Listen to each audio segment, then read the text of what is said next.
Good morning, good afternoon, good evening, wherever you are in the world. My name is Kevin Fraser. I'm a stand-up comedian, entrepreneur, and apparently a guy that does videos from his bedroom a lot more than ever because of this lockdown period. Thank you for supporting me. Thank you for tuning in to watch my episodes. The purpose for me doing this whole venture with that online comedy series was not only to help you guys laugh through this really crazy time as 2020 has hit us with unforeseen events, but it's also just to kind of paint a picture for you guys about who I am, about my comedic journey and my brand. If you have a smart TV, switch it on, log into Howler, log into your account and stream off your smart TV, pump up the tunes because it's gonna be a lot of fun. Please remember to follow me on social media at Kevin Fraser Official on Facebook, Instagram and TikTok.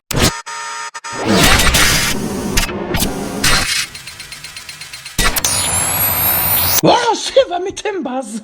Hey! What was that light bulb moment for you when you realized I can actually make a career out of this?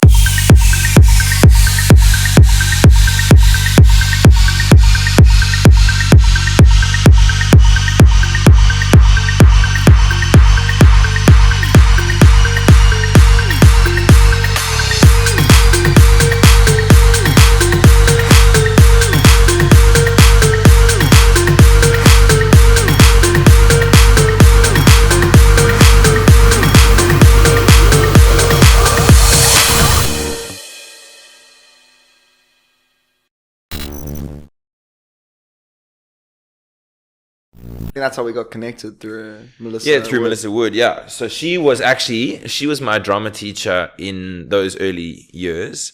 I wanted to skip geography and maths and all these classes. Like I just wanted to be a fly on the wall. Yeah. She was like vicious, passionate, commanded her space. People respected her like that. Didn't even do drama. To have that impact is powerful. So when I walked into those classes, I was immediately like wanting to like try this drama thing because I was then taught by her how you get to understand and channel your inner emotions and how important it is.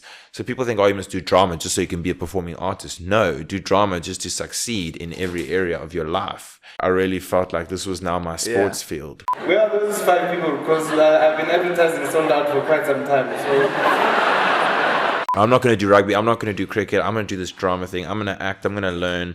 I'm going to perform. But through my career up until matric, I realized, wow, there's like next to no budget that gets allocated to arts and culture, performing arts. I'm from Devon. You're obviously all from Sandton. The sports always get it. I lived in Beninging for 6 months. I said to my... I get it, you're a fan, but can you please, ma'am, give me protection from yourself. Trying to start a story, then tactics. People say, no, but it's rugby. I'm like, yeah, but this is drama. It's easy being a vegan, hey. You just go outside, stare at the sun, you're like, thank you, fight yourself, this is I'm This is entertainment. Yeah. I want to window seat because I get nervous. I'm like, oh, but like, what if they're sleeping? Or what if they're in the middle of Avatar? And like, you're like, man, I need the toilet. I did it once before. I'm sitting on the window seat. I think the lady next to me was actually watching The Lord of the Rings, so she was gonna be there for a while. No, I'll just.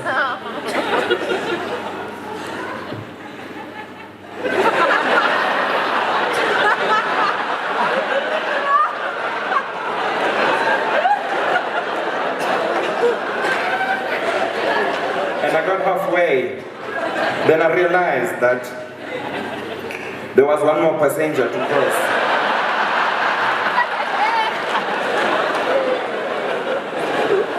And I was like,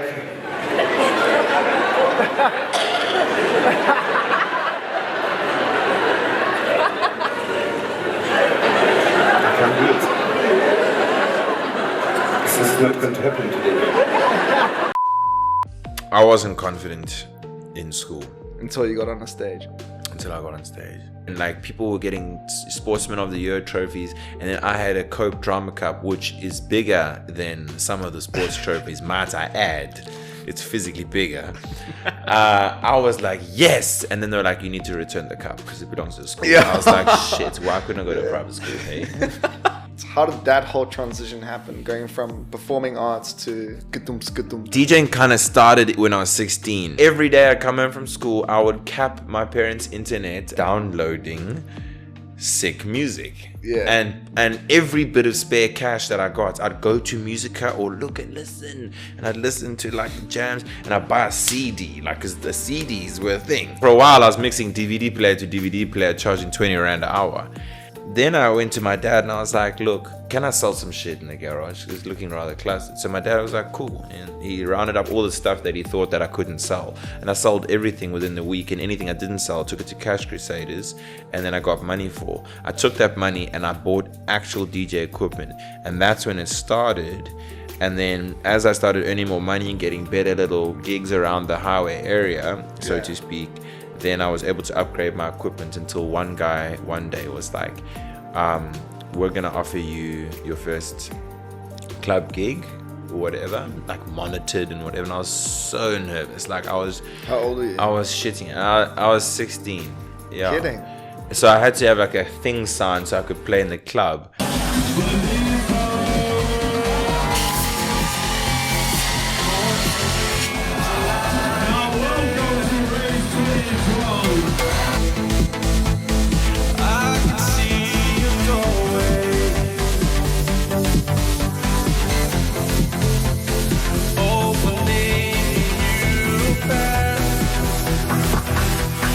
Digital Africa.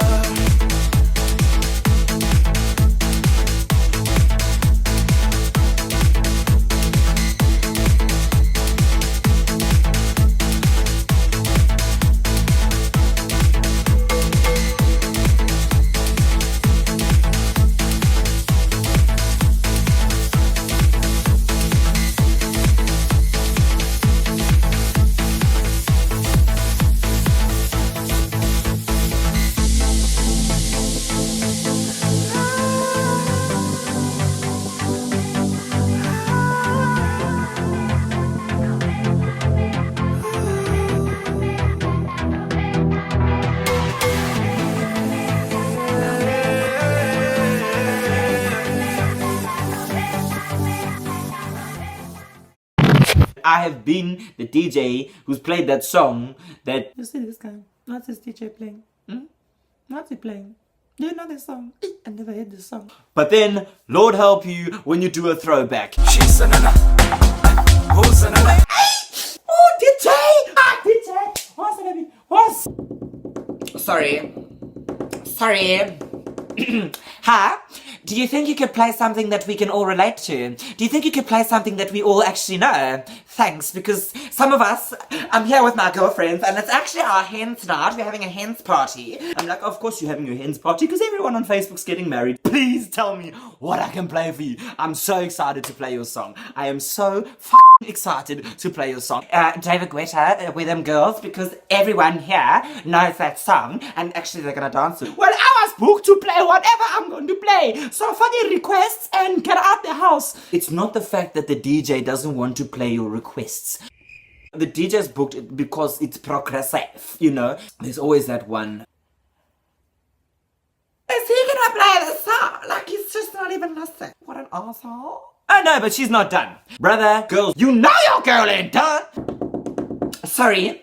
Don't stress. So sorry. I asked you to play a song just a short while ago.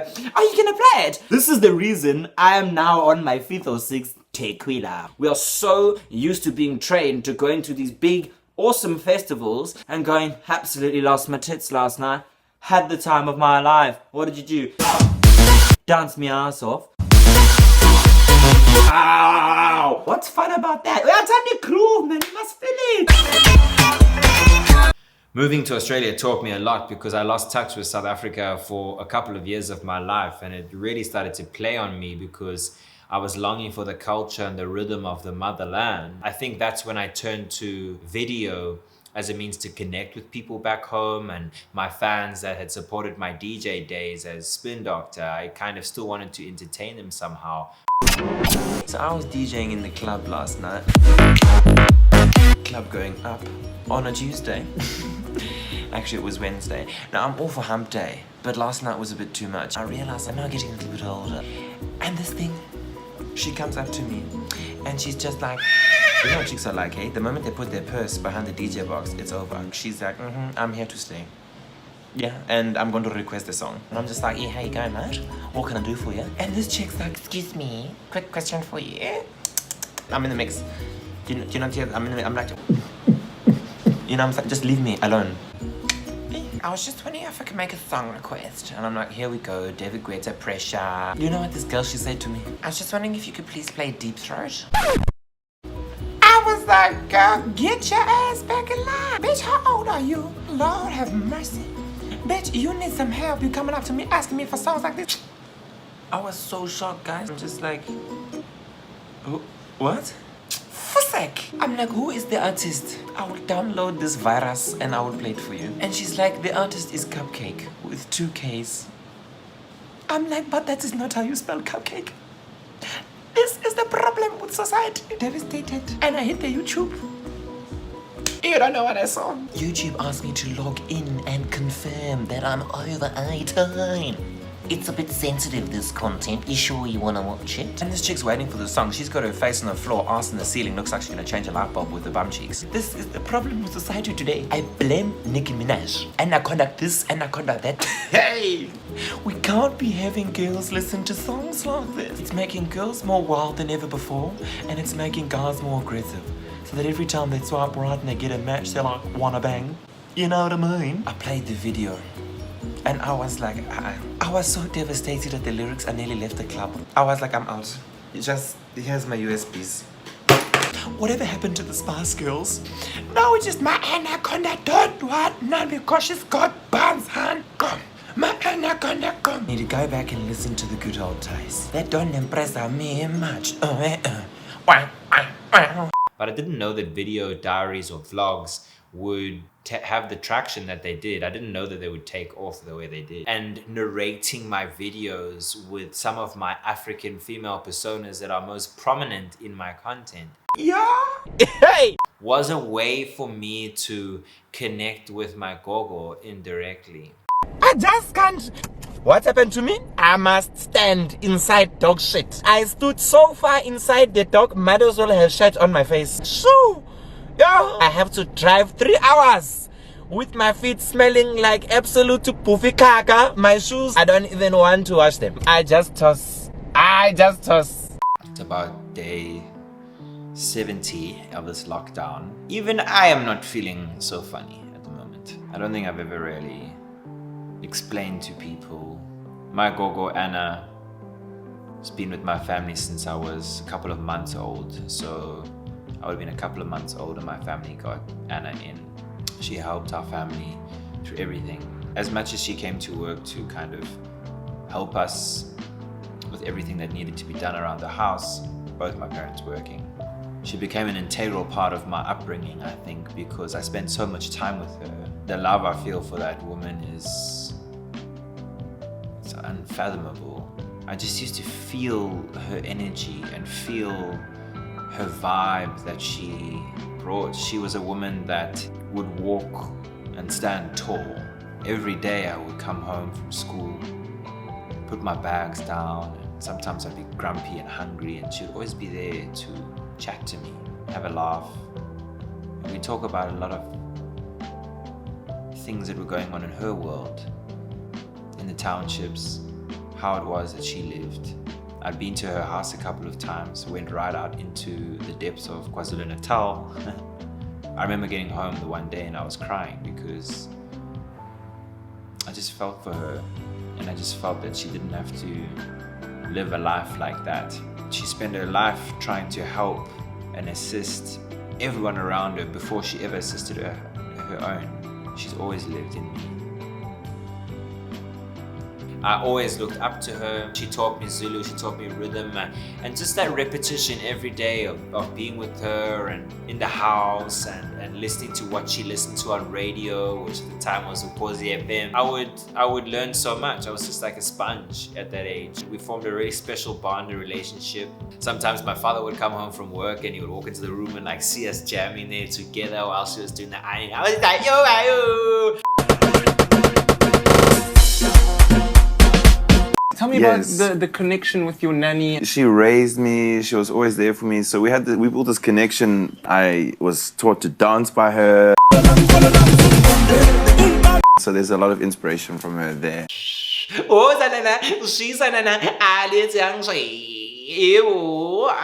I think, like, especially when I started, there was a wave of people who were like, what is this white guy all about? You see this guy? Do you know what? It's just me. Like, it's just who I am, and it's in me. I'm South African. I'm just as the next person. I live, breathe my energy that South Africanness. And I think some people have taken it the wrong way just because I happen to be a white guy and happen to be a comedian and now I happen to make, a career out of it. Something dark happened to me in Edinburgh. Something very dark. And I got the keys to this Airbnb, which were attached to like a castle. And I entered the property. And as I stood inside the property, I had these shivers, like every hair on my body stood up. And I was like,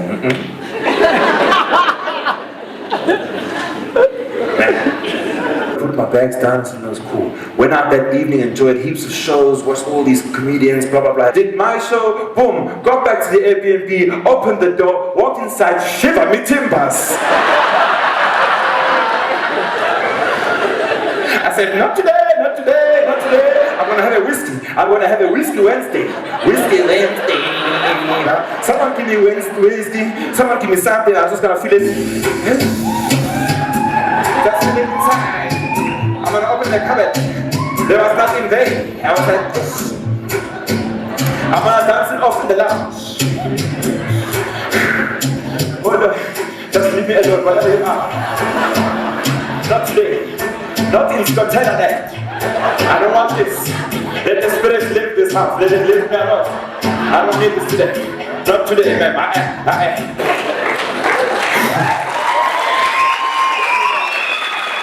I went to bed. Something came over me like a shadow. I started having nightmares. I said, what is going on? What is going on? I'm not used to it.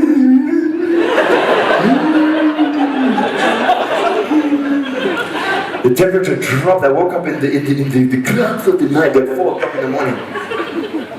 And I said, no, there's something here with me. There is something here in this house with me. No! Now I come from Africa.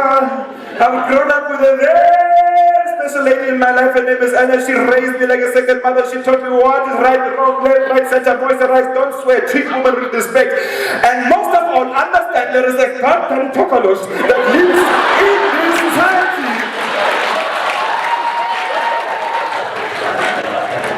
And what you do when you are lying down in the tokalos, you come in, hopefully it goes. But what you do, you jump on the bed. Create some very, very good. Create something very rare. Create a sense of flow.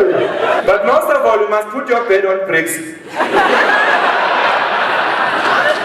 Create the feng shui from a height. I was trying to feng shui this place. To feng shui, but then create a sense of flow, energy. I was trying to rid myself of whatever was coming over me. I decided I'd not look under the bed. I looked under the bed. I found some stuff that you don't want to know. I'll tell you. There's about 1,000 condoms, just saying. Packing my bags, said, no, I must just leave now. Just leave now. I'm going to go find a hotel that was built in the last 5 years.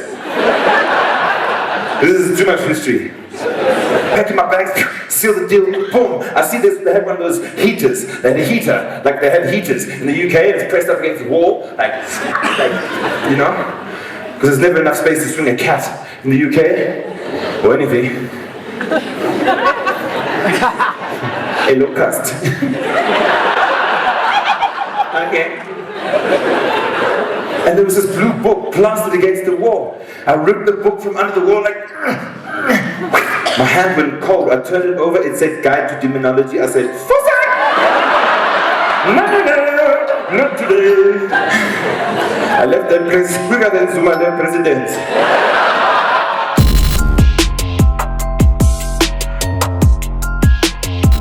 off I went down to Tasmania, which is this beautiful little island shaped like a